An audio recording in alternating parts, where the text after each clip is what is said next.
Good evening, listeners at home. You're welcome once again to Dr. Infrastructure. We are delighted to continue to share with you, the committed audience, know-how and help you as well to improve your infrastructure delivery. Last week, we promised you we would bring to your attention homegrown infrastructure implementation framework named the Critical Mission Infrastructure and Sustainability, that is CMIS framework for infrastructure development for developing countries. So this week, we will be covering 12 areas of CMIS, which include the executive summary, the introduction, comparative analysis, state of infrastructures in Rwanda, Nigeria, Dubai, and China. We will give you statistical information about housing. We will also let you see the relationship between governance and infrastructures in Nigeria, the relationship between leadership and infrastructure, infrastructural deficits, the consequences, CMIS, a new infrastructure framework. It is important to examine the current narrative.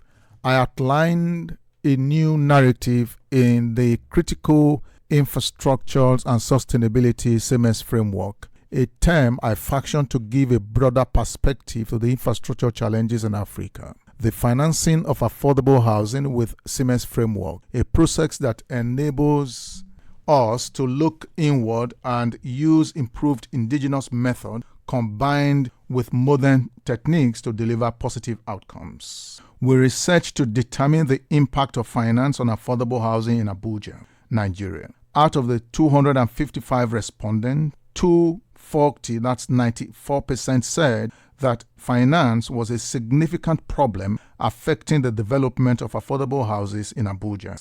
Based on the output, we obtained more data on current affordable housing finance, examined how it affects citizens' well-being, whether it is from South Africa to Tunis, Nigeria to Ethiopia, Senegal to Kenya.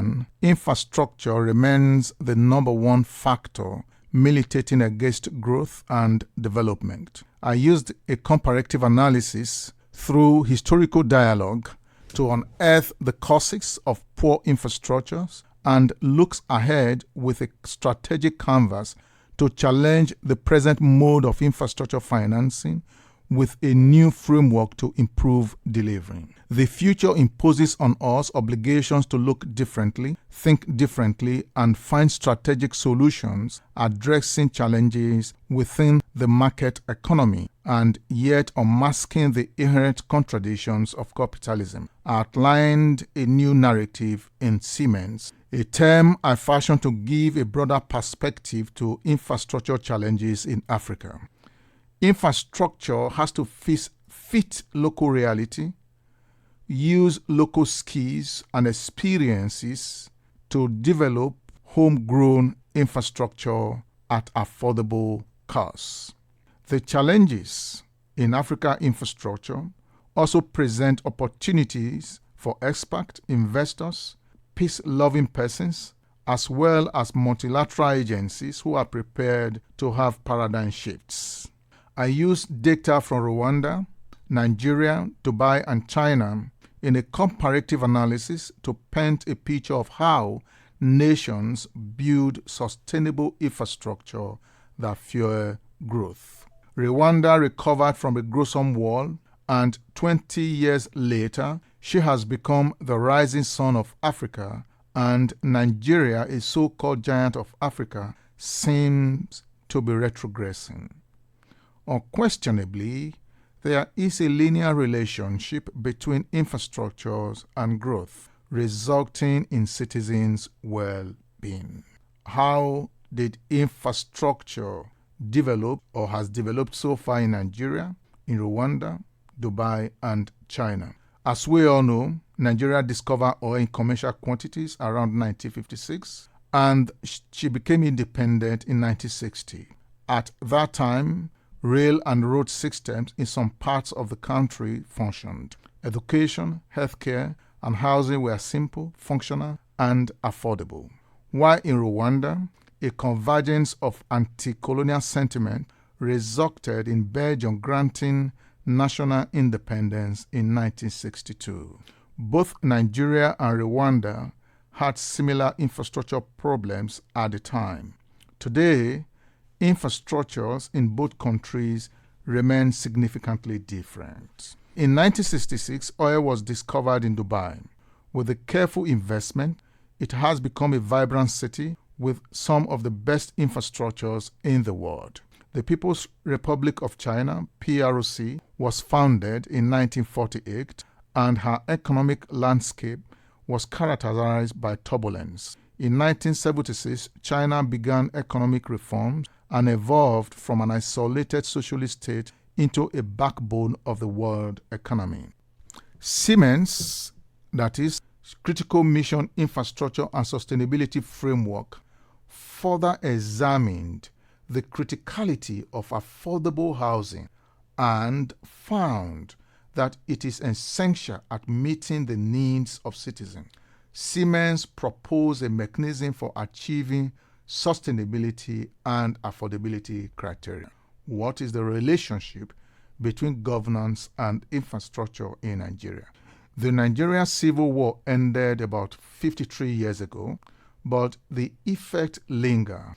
It has damaged the very soul of the country. Against all deniers, we see all around us the result as self-evident, fragile, divisive, and today, infrastructure has completely or nearly collapsed. In 1963, Nigeria became a republic with 4 autonomous regions. With military foray into politics, interposed a unitary system of government in a multi-ethnic nation. In 1975, a military coup took place, and another coup took place in 1976. From 1975 to 1979, Nigeria government built Ajaokuta Steel Mill, or mining corporation, dams, hydroelectric power, industrial estates, carried out many electrification projects. It had shipping company, roads were constructed, it built many refineries. Today, it is doubtful whether these corporations are currently functional. Why is sustainability difficult to achieve in Nigeria? Between 1979 and 1983, the country was run under a civilian government. During that time, some state governments promoted free education, healthcare, and other social infrastructure projects, which solved some social problems. From 1984 to 1985, the military staged a comeback coup in December 1983, which truncated the civilian government experiment. Between 1985 and 1993, another military coup took place. It established Federal Road Safety Corps, NDDC, and People's Bank. It experimented with many non-sustainable innovations. From 1993 to 1999, specifically in 1993, Nigeria had the so-called free and fair election.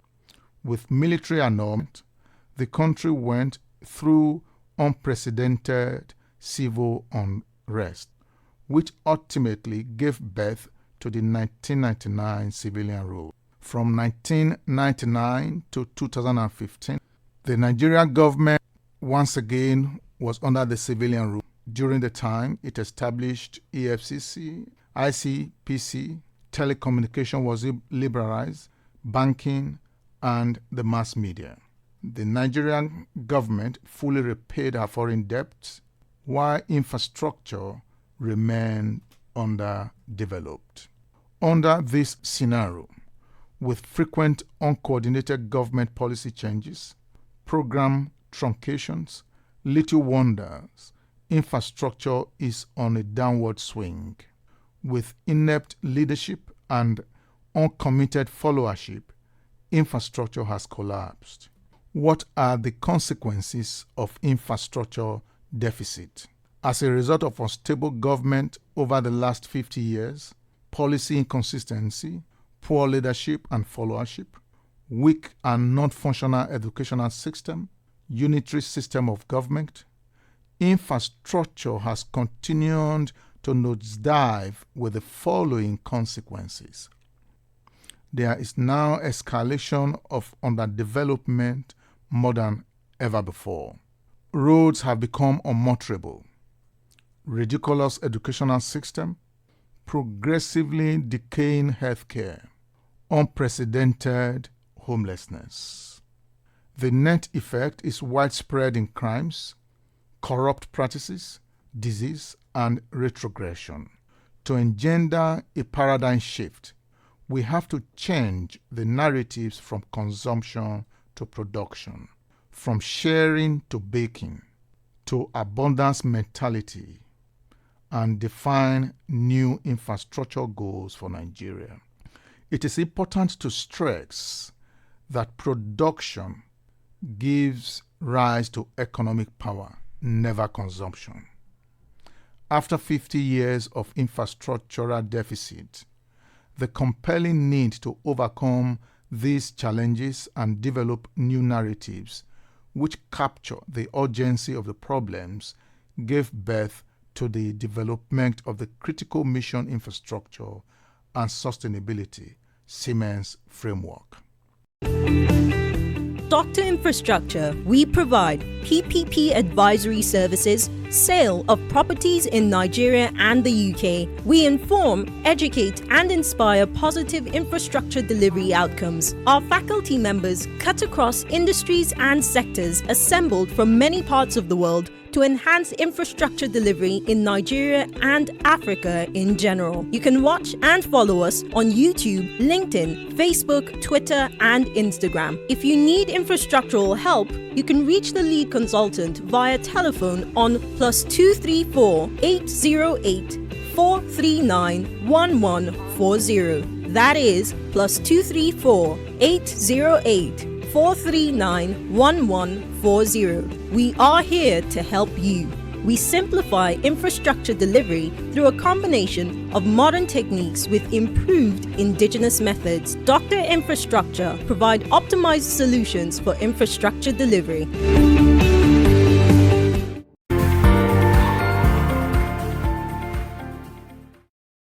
Nigerians should see infrastructures as critical to her collective development. Second, infrastructure that can assist people in meeting their life's mission. It must sustainably do common good. For example, a public primary school is critical to the development of mind and body at an early stage. Because of its criticality, it has to be affordable, inclusive, pervasive, and sustainable. Dr. Infrastructure banked on a research study to understand the causes, the linear relationship between leadership and project success, the impact of the form and integrity of political leaders, financing structures, policy, government changes, risk management, local intimacy, that is, culture, beliefs, and social structure, education, income level, and labor market. CMIS provides solutions which enable African governments to dream bigger, bolder, and use new narratives to pilot infrastructure development in the 21st century.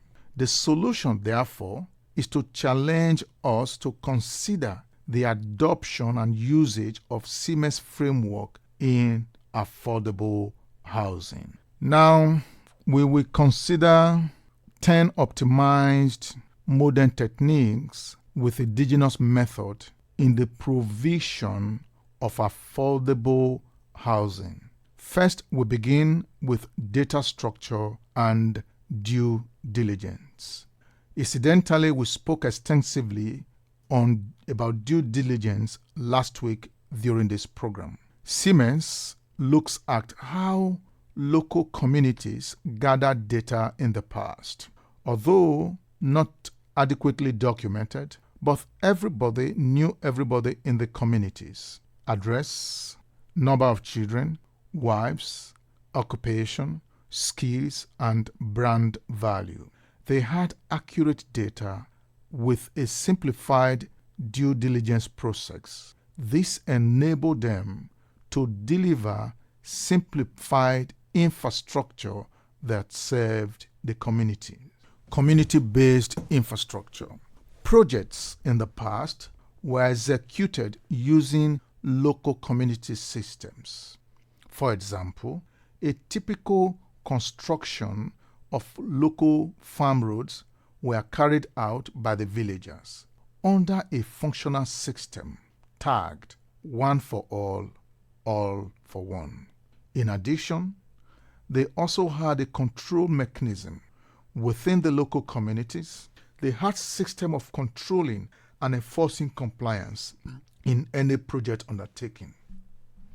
If any member of the community fails to participate in a project, there were sanctions imposed, and such an individual must comply with the sanction. They also had age group. The structure of the local communities was in age group format. The young provided skills, the adult provided raw materials, and the elderly provided supervision. The net effect was implementation of project leadership and governance. There was leadership by example, and this was common in most communities.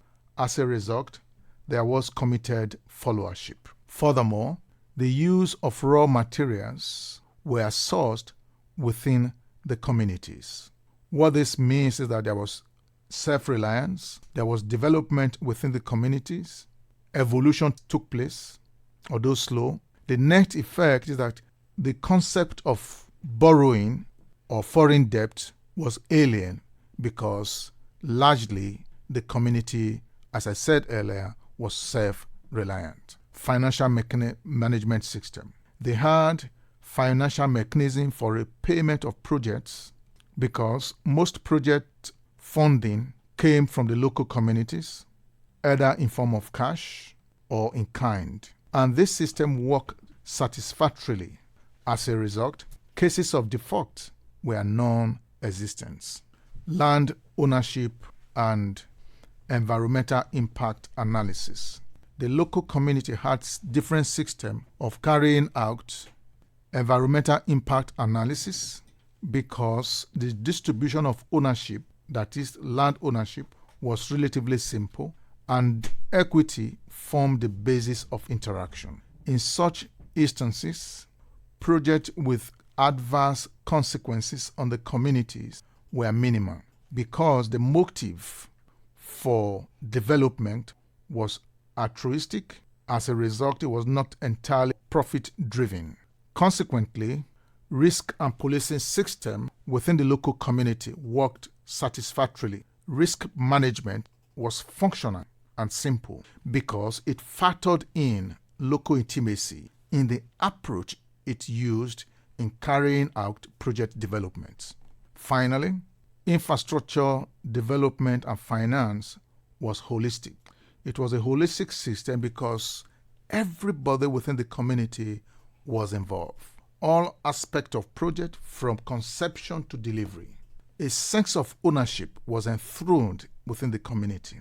The net effect of this approach was that ownership of the project allows everyone in the community to contribute to the best of his ability, which then led to development of successful project. Now, what's the way forward? Research evidence seems to suggest that Nigeria or Africa in general copied systems from the West which they don't understand, let alone use appropriately, because this system to a very large extent is alien to our cultural heritage, beliefs, and local intimacy. There is need to look inward, evaluate what worked in the past, why it worked, how it worked, and combine the system, that is, the improved indigenous method, with modern techniques to deliver positive outcomes in affordable housing and infrastructures in general.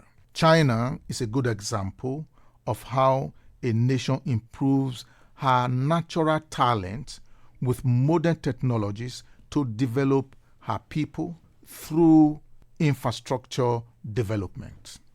A study of China's ascension to world power revealed that they developed their latent potentials combined with Western technologies to become the backbone of the world today. With 6,000 history of unadulterated culture, history and language, you can understand how the Chinese were able to aggregate their culture, infuse modern technology into it, and became who they are today. It is pertinent to ask at this point how many Nigerians take pride in eating local foods, which provide better health, nourishment, and protection against imported diseases. Nigerians have enormous amount of information, but information is only useful if it is analyzed to provide a pathway. What are the value propositions that can emanate when a nation decides to harness its latent ability? Albert Einstein once said that you cannot remain at the same level of consciousness that precipitated a problem to solve the problem. To be able to solve that problem, such an individual, such a nation, must raise her consciousness. After 50 years, it is time to try something else. We need a new infrastructure framework. CMIS is a fit-for-purpose program that sees the big picture and encourages a holistic approach. It evangelizes widespread ownership and committed stakeholders. It advocates the democratization of projects. It helps to redefine Africa's sustainable goal to meet fit-for-purpose objectives. It measures economic cost-benefit analysis differently from African perspective. May I also add, from Nigeria perspectives. Now, what are the takeaways for listeners at home? Despite all these challenges, Nigeria remains a market with great opportunities for those who are ready and able to collaborate to solve infrastructure challenges, because infrastructure remains the backbone of any nation. And to ensure that this takes place lies at what we do, or it lies at the core of Dr. Infrastructure. Dr. Infrastructure, we provide PPP advisory services, sale of properties in Nigeria and the UK. We inform, educate, and inspire positive infrastructure delivery outcomes. Our faculty members cut across industries and sectors assembled from many parts of the world to enhance infrastructure delivery in Nigeria and Africa in general. You can watch and follow us on YouTube, LinkedIn, Facebook, Twitter, and Instagram. If you need infrastructural help, you can reach the lead consultant via telephone on +234 808 439 1140. That is +234 808 439 1140. We are here to help you. We simplify infrastructure delivery through a combination of modern techniques with improved indigenous methods. Dr. Infrastructure provide optimized solutions for infrastructure delivery.